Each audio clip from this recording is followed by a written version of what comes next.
Trucker Dump for March 5th, 2012, Episode 83, A Trucker Visits Carhenge.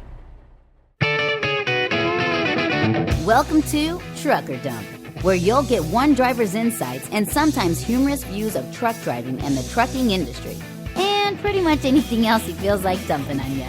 This podcast is brought to you by AboutTruckDriving.com.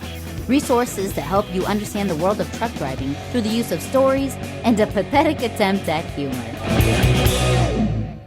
Hey there, folks. Todd McCann here. Got a short one for you today. Well, what was it? 2-3 episodes ago I said I wouldn't be doing video very often? Well, here I go again. I still say I won't be doing much video, so don't be expecting it. So what warranted it this time? A trucker visits Carhenge.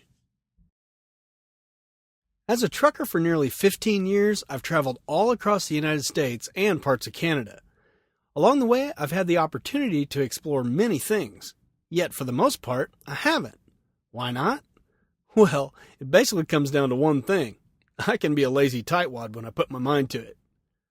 You see, I drive a truck to earn a living, not to have fun. Every time I've tried to go exploring, it ended up costing me a fortune. Like that time the evil overlord, the wife and ex-co-driver, and I went into Portland, Oregon when our company couldn't find us a load. The cab fare to and from downtown was almost $40. The meal we had at Jake's famous Crawfish was unbelievably awesome, but it set us back over $100. By the way, the evil overlord and I both highly recommend the halibut stuffed with brie. There's a link to Jake's famous Crawfish in the show notes. Another time we were stuck in Salt Lake City for 5 days due to the combination of a broken air conditioner, a holiday weekend, and a bonehead who ordered the wrong part. Long story there. There's another venue for that. Again, the evil overlord wanted to go sightseeing. Another expensive meal or two, not so great this time, a car rental, and a trip to the zoo, aquarium, and lots of other places I have no recollection of, and we spent nearly as much as we would have made if we'd been driving all week. Had the evil overlord not been there, I'd have ordered a couple of pizzas and glued the remote control to my hand. That's just how I roll. Again, my point is that I spend 2 to 4 weeks on the road to make money, not spend it. And that's what I choose to do. If you choose otherwise, you can see a lot of cool junk as a truck driver. You've just got to be motivated enough to do it and be willing to spend the dough. Your call. Now, having said all that, sometimes an opportunity just presents itself. That's what happened when I found myself out in the middle of freaking nowhere in Nebraska. As if Nebraska itself isn't in the middle of freaking nowhere. Anyway, I saw the signs for Carhenge long before I got there. Somewhere in the back of my amoeba-sized brain, I recalled the name and remembered reading about it somewhere. So what to do? Should I stop or not? For a change of pace, I had plenty of time on the load. Ultimately, I decided that I wasn't going to go out of my way to see it. Yeah, I know, surprise, surprise. If it wasn't within viewing distance of the road, or it was, but the parking lot looked tight, I'd drive right on by. In other words, if I had to put any effort whatsoever into this little endeavor, I was going to pass. As fate would have it, the parking lot was empty and it was right on the main thoroughfare. I ended up being there for 45 minutes. Not because the place was so interesting, but because I thought I'd finally reach into the depths of my soul and explore my artsy-fartsy side. This is something that Darkstaff, Alan Q. Bristol, and driver Chris MC on Twitter have been trying to get me to do for a long time. I really don't have an eye for that sort of thing, but I figured I'd give it a shot. And here's what I came up with. The video was shot with a Flip Mino HD, and all the pictures were taken with my iPhone 3GS. That's the one with the older, crappier camera. The pictures were all taken and edited using the Camera Plus app, which totally rocks, by the way. There's a link to the Flip Mino HD and the Camera Plus app in the show notes. The music is a song called Segway Jazz from the band Walking on Einstein. There's a link to them also. You can find it on the Commoners Among the Masses album. They're from Joplin, Missouri, and I went to high school with the drummer and bass player. Although the band is no longer playing, I love them and still listen to their stuff all the time. Let me know what you think of the video. There's a link to it in the show notes, or you can go to AboutTruckDriving.com and search for A Trucker Visits Carhenge to see the video.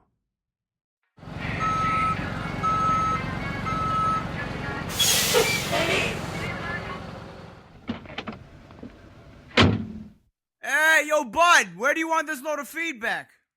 Okay, today's feedback is from the one called, Are All These Changes Good for the Trucking Industry? I didn't get as many comments and insights from truckers as I was hoping, but I did get some, so I appreciate the ones I got.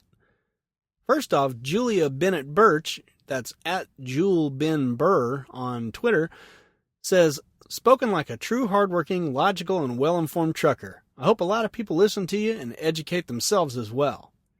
Well, Julia, me too, although I doubt it helps. Once those people have made up their minds, we don't have much of a chance. Pam Court says, "Maybe you should become a lobbyist for your fellow truck drivers. I think you could defend the cause brilliantly." Pam, are you trying to send me to Washington, D.C.? Do you really dislike me that much? Good Lord, woman. Tony C. says, "I really haven't figured out how they know when I'm tired. I don't need 8 hours of sleep, and not many truckers do. I see them walking around truck stops bored to death." That's true, Tony. I think it's more about revenue generation than anything else. Safety went out the window long ago. Well, you're right about that. It's always about the money in the end. Thanks for leaving your thoughts, Tony. Sherry Collum wrote in and said, "What a great post. Love the way you write. I included a link to this article at the end of Hours of Service. They must think drivers are solar powered. I'm hoping you'll let me leave a link here." Well, Sherry, and everybody else, unless it's something truly offensive or spammy, I'll always allow links in the comments of my posts. I welcome those who agree or disagree. The only thing I require is that you actually make a comment about the post, not just get into the comments section and say, "Love it, link to my post." That's so uncool. That's spam in my eyes, and it's going to get trashed quicker than a squirrel can run across a telephone wire. And by the way, I put a link to Sherry's article in the show notes. You know, Sherry, I noticed in your article that you said the government was trying to turn us into solar drivers. Personally, I wouldn't have a problem with that as long as the pay is appropriate. Problem is, it won't be. Nor will the time restrictions on the new 34-hour rule do anything to further that goal. No shipper gives a rip about our hours, and they certainly aren't going to schedule their loads just so we can have a 70-hour restart. So in essence, it really just keeps us from getting a restart as often. I'm guessing that was their goal all along. Well, thanks for leaving your link, and thanks for the comment. And thanks for putting a link to my post on your site. Always appreciate that.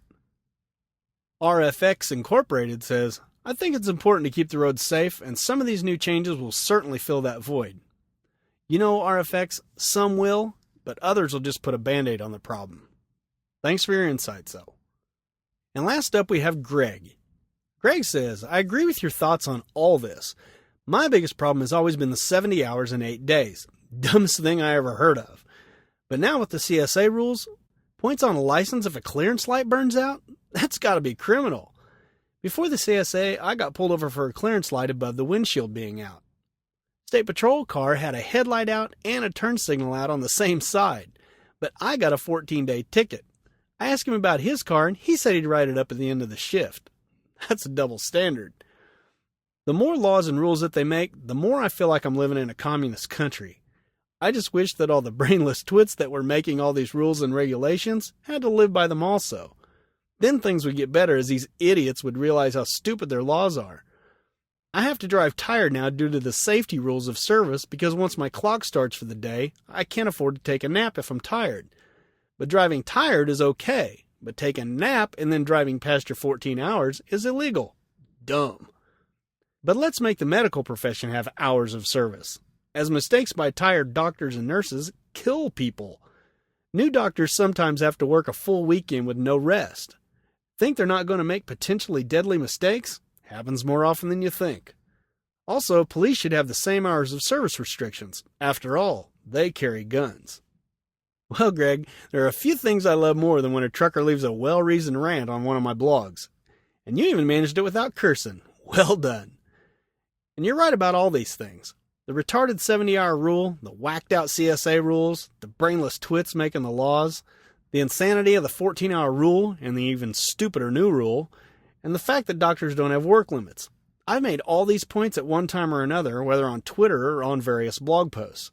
But there's one thing here that chaps my butt worse than all those things. How in the heck did that cop justify the double standard? I mean, wow, what a kick in the teeth that must have been. Imagine it was one of those times when your tongue is on the verge of getting you in big trouble. I don't know if I could have kept from blowing a fuse. The injustice of giving you a ticket when he had more things wrong with his squad car than you did on your whole semi is mind-blowing. Unfreaking believable. Well, thanks for sharing, Greg. Feel free to stop by and rant anytime you like. And thanks to everybody who wrote in. If you've got comments, questions, concerns, or just want to leave a rant on any of my old podcasts, feel free to send them in. And here's how. Well, what do you think of my artsy-fartsy side? The video did turn out better than I hoped, but I still wouldn't expect me to have a gallery showing anytime in the next millennium. You're welcome. So what about you? Got any cool pictures or videos having to do with trucking? Let me know about them, and we'll see about letting everyone else know. Just leave a comment by searching for Carhenge on abouttruckdriving.com. That's Carhenge. You can also send me stuff via email at truckerdump@gmail.com. I love to retweet cool stuff on Twitter too, so look me up over there. My username is Todd McCann. That's 2 D's, 2 C's, and 2 N's. No spaces. Well, that about does it for this time. Thanks for listening. So until next time, drive safe and stay out of my way.